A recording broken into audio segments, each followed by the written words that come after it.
Sejahtera buat kita. Enggak, masuk Islam justru akan menjadi pengikut Nabi Isa, tapi dalam arti yang sesungguhnya. Kemudian yang ketiga, dengan masuk Islam menjadi seorang mu'alaf, insya Allah dosa-dosa yang lalu diampuni oleh Allah Subhanahu Wa Taala. Bagaimana kalau kita yang masuk Kristen? Pertama meninggalkan Nabi Muhammad, ya kan?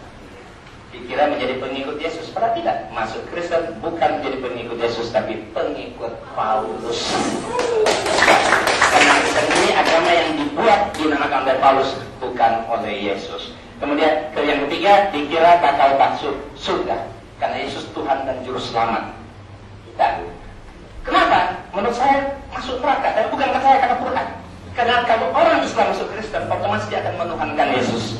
Menuhankan Yesus berbuat dosa syirik. Dosa syirik sesungguhnya dosa yang tidak akan diampuni oleh Allah.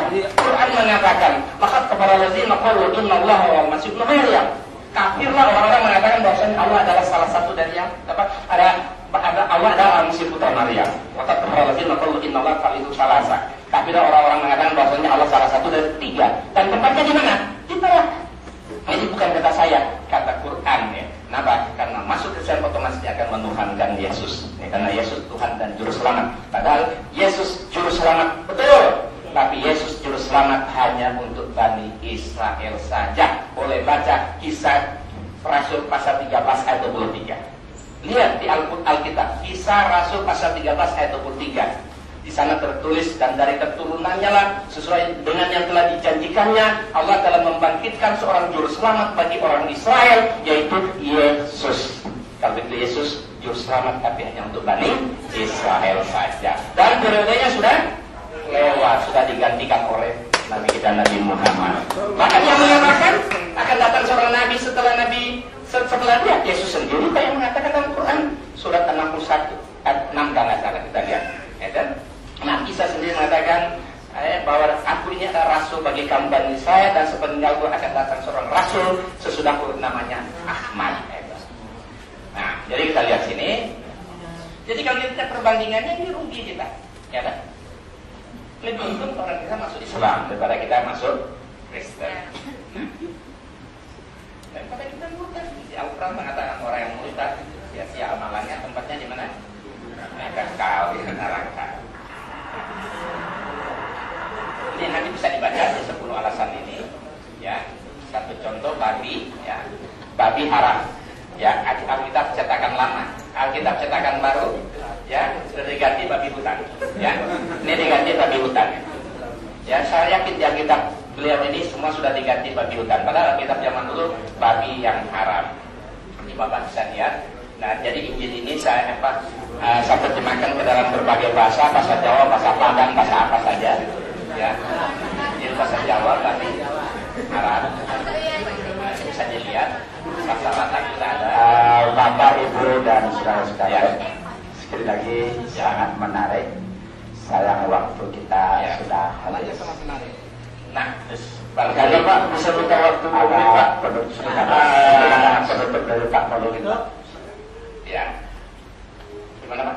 Ada kata penutup. Oh ya, jadi yang terakhir, Al-Quran. Ya, setelah saya masuk Islam, saya bangga dengan keislaman saya. Saya telah menjadi pengikut Nabi Muhammad sekaligus pengikut Nabi Isa. Dan setelah saya masuk Islam, saya pelajari apa Alkitab, saya pelajari apa Quran. Ternyata satu-satunya kitab suci yang sangat-sangat memuliakan Nabi Isa, Yesus justru Quran. Surat 3 Ali Imran 45. Di sana dikatakan Nabi Isa adalah salah seorang terkemuka dunia dan akhirat, dan termasuk salah seorang yang dekat dengan Allah. Berarti Quran sangat memuliakan Nabi Isa. Bahkan di surat 19 ayat 19, sebelum Nabi Isa lahir, malaikat Jibril datang menemui Maria. Apa kata malaikat Jibril? Aku ini hanya seorang utusan Allah kepadamu, ada yang akan memberikan kepadamu seorang anak laki-laki yang suci. Berarti Quran mengatakan Nabi Isa adalah orang yang suci. Kemudian di surat 3 ayat 42, surat Al-Imran 42, di sana dikatakan apa? Bunda Maria, maknya Yesus, diangkat menjadi wanita paling mulia sejagat raya pada masa itu. Ya kan? Jadi Quran sangat memuliakan Bunda Yesus bersama ibunya, Bunda Maria. Bahkan Bunda Maria diangkat menjadi salah satu wanita paling mulia sejagat raya. Nah, kita bisa bayangkan betapa Quran sangat memuliakan Nabi Isa dan Bunda Maria. Kalau Quran itu, saya katakan, kalau Quran itu buatan Muhammad, Ngapain maknya Yesus yang dimuliakan jadi wanita paling mulia sejagat raya? Maknya sendiri dong, Siti Aminah. Iya. Wahyu apa wahyu yang dia sebelumnya, itu pula yang dia sampaikan, tidak ditambah, tidak dikurang. Demikian. Terima kasih. Bapak dan Ibu, ada sesuatu sedikit lagi yang ingin sampaikan oleh Pak Pendeta. Kita beri waktu 1 menit saja karena waktu sudah habis. Terima kasih. Saya mau menjawab mengenai Bani Israel. Sebenarnya dalam Alkitab dikatakan umat Israel. Umat Israel apa? Adalah kata Israel sendiri adalah nama itu akan disebut lagi Yakub, tetapi Israel. Sebab engkau telah bergumul melawan Allah dan melawan manusia. Artinya manusia sekarang adalah orang yang bergumul dengan Allah dan bergumul dengan dunia. Makanya umat Israel adalah umat yang bergumul dengan Allah dan umat yang bergumul dengan manusia. Bukan suku, bukan negara, tapi umat. Yang kedua, penutup sebagai penutup, saya tertarik dengan Bapak tadi surah 61 asal ayat 3. Dan inilah ketika Isa Umar berkata, hai Bani Israel, sesungguhnya aku adalah utusan kamu dan membenarkan dan sebagainya yang namanya Ahmad. Silakan Bapak cari bukti. Jika ketemu, saya akan menjadi Muslim.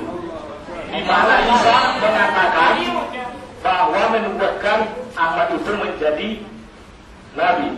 Ada.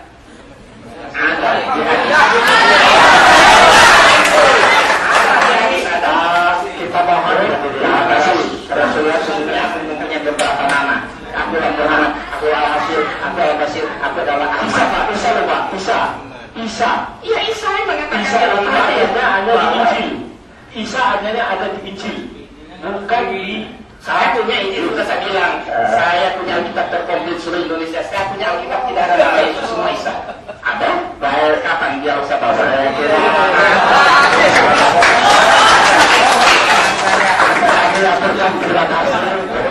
Kami percaya bahwa semua kita tidak ada yang puas. Mudah-mudahan di awal dialog ke depan untuk membawa kita kepada pencerahan yang kita inginkan. Waktunya akan kita serahkan kepada panitia, tapi barangkali beliau ada sesuatu yang harus sampaikan. Kenapa? Ya, terima kasih. Mungkin ini hanya untuk berdiskusi soal perbedaan dan beberapa kesamaan. Saya pikir ada yang dipetik hikmahnya antara dan untuk pribadi masing-masing dan komunitas masing-masing. Bagaimana sebaliknya kita hidup berdampingan. Saya juga melihat adanya gairah kita memang untuk berdiskusi mendalami masing-masing daripada kitab suci kita masing-masing, sehingga penerapannya sebenarnya yang lebih diharapkan implementasinya ke masyarakat supaya ini menjadi katakanlah menjadi berbuah apa yang menjadi dari kitab suci itu masing-masing menjadi berbuah. Dari beberapa, saya kemarin ada dari Jakarta, sama seperti Pak Domo. Saya dari Jakarta, saya bertemu dengan beberapa kiai. Saya disampaikan oleh Pak Yai soal pentingnya kerukunan, bahwa kiai pernah berbicara begini. Dia sudah membaca beberapa kitab. Dalam dialog ini terjadi, kitab melihat, dia bertanyakan itu pada Gus Dur. Gus, saya sudah baca bahwa sebenarnya yang ingin disembelih itu bukan Ishak, tapi Ismail. Lalu tersenyum, kata beliau, dengan tersenyum beliau berkata, itu penting untuk sebuah perbedaan, tapi persamaannya adalah dua-duanya selamat kok. Dua-duanya selamat kok.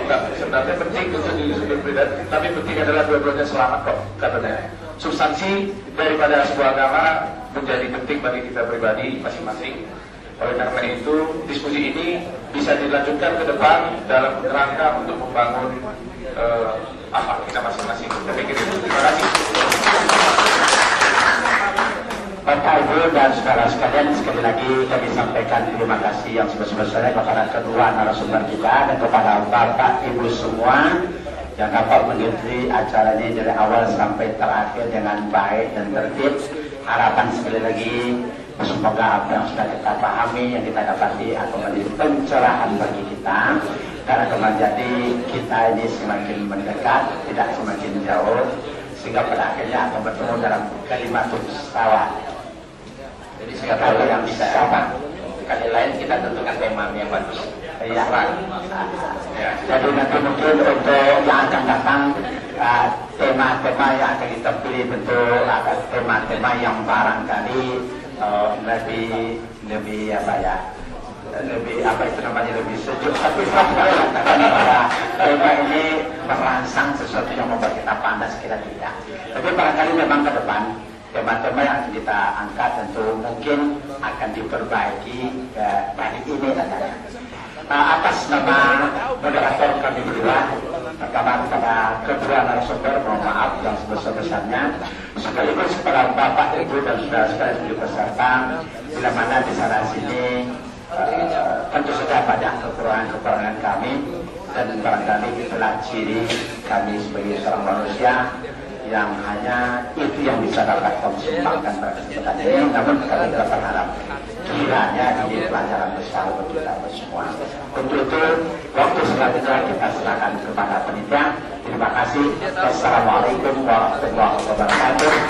Selamat siang dan salam sejahtera untuk kita. Mudah-mudahan nanti ke depan kita bisa melanjutkan. Dan kita dari panitia juga mohon maaf jika mungkin ada pertanyaan-pertanyaan atau ada keadaan-keadaan yang mungkin di luar kontrol kita gitu ya. Jadi kita harapkan bagaimana ini untuk evaluasi kita semua, dan diharapkan kepada seluruh peserta yang sudah mempunyai lembar komentar atau kritik saran itu segera memasukkannya ke kontak di meja panitia untuk keperluan kita bersama. Sekali lagi kami mengucapkan terima kasih atas atensi dan presensinya begitu berharga dari para peserta semuanya. Saya sebagai pengacara mohon maaf jika ada kesalahan.